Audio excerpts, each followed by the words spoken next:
I will introduce Nick Villani as President of Career and Employment Options to just speak a little bit about what this vision of re-engineering the future is.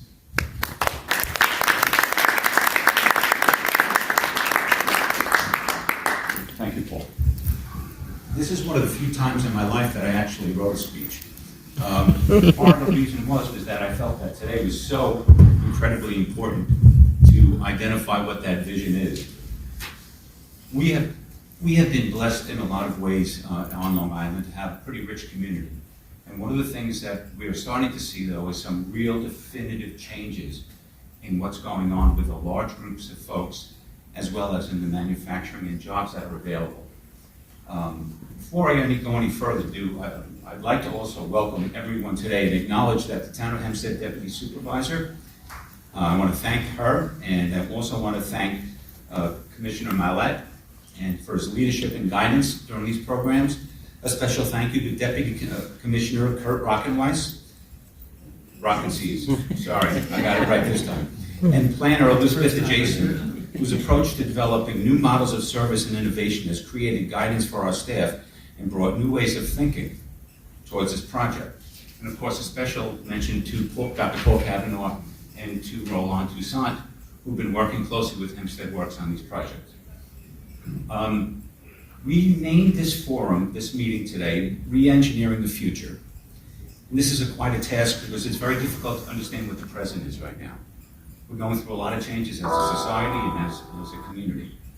Nonetheless, we're taking these challenges by channeling energies into schools. This is what this whole project is, to connect schools and businesses and creating options for students that was not necessarily considered in the past. Now let me explain the term re-engineering for those who may not know. It was a term first used in the early 90s in an article in the Harvard Business Review. And it was later in a book called Re-Engineering the Organization. And it provided organizations with approaches and ideas to redesign and re-engineer and reorganize their operations to improve their efficiency and efficacy and capacity. The most important part about that and about today is that we're trying to change the way we're doing business with schools and businesses from what we were doing before. And that's an incredibly important aspect to what today's all about. The term re-engineering the future compels us to consider the past and the present and what the future may look like.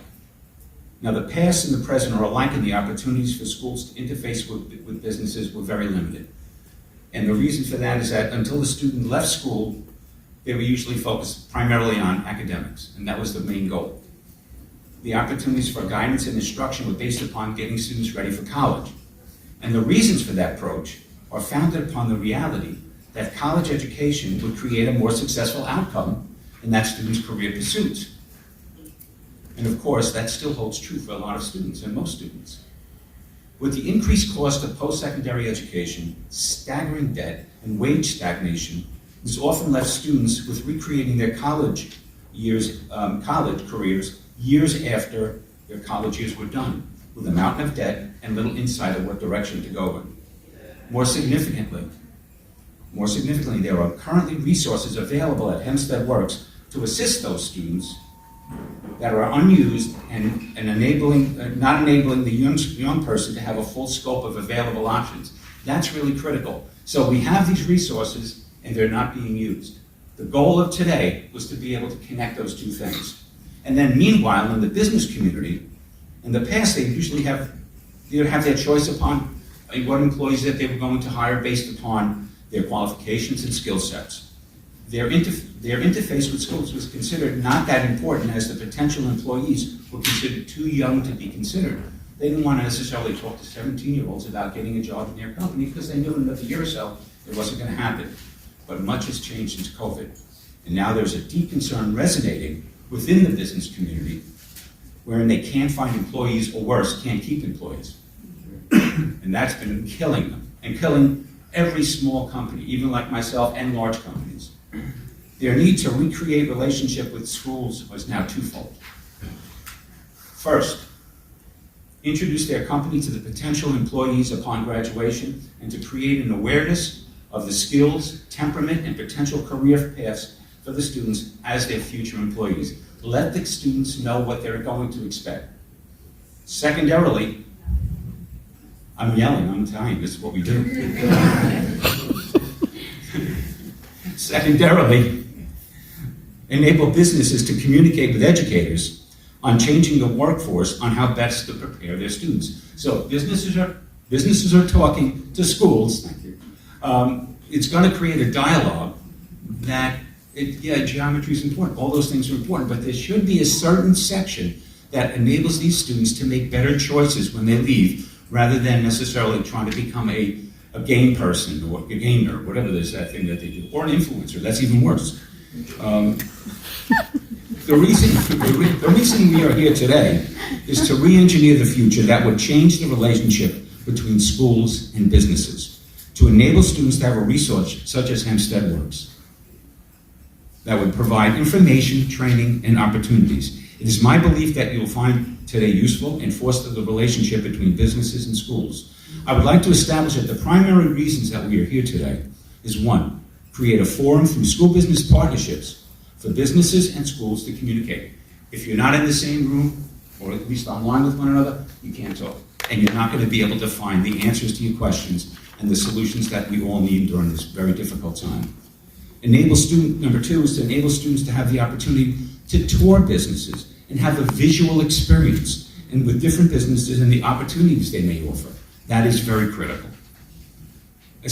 Number 3 is establish apprenticeships with businesses to create long-term and well-paid career paths. The reality is Long Island is a difficult place to live in financially. They need good paying jobs. And to do that, why not start setting these students up with that kind of linkage? And number 4 is connect students to businesses through the resources of Hempstead Works, where opportunities for support and connections are far greater than any student or young person can have on their own. There's more information out there, but they can't get it. Can't get it through Google sometimes. You need guidance to get you there. And this is what Hempstead Works does, and this is what this meeting's all about today. So with that, I want to thank you for being here and take full advantage of all the information and the knowledge of the people here can offer. And thank you for all the folks that are here today to help make this a little bit better for the students. And many people know me from being in the disabled world for students with disabilities and for adults with disabilities. But I think that the future is going to be that we look at this as a universal design, because the same problem that a kid who's maybe not going to college, or even the kid who went to college, versus the kid who has an IEP, they're relatively the same problem with different degrees.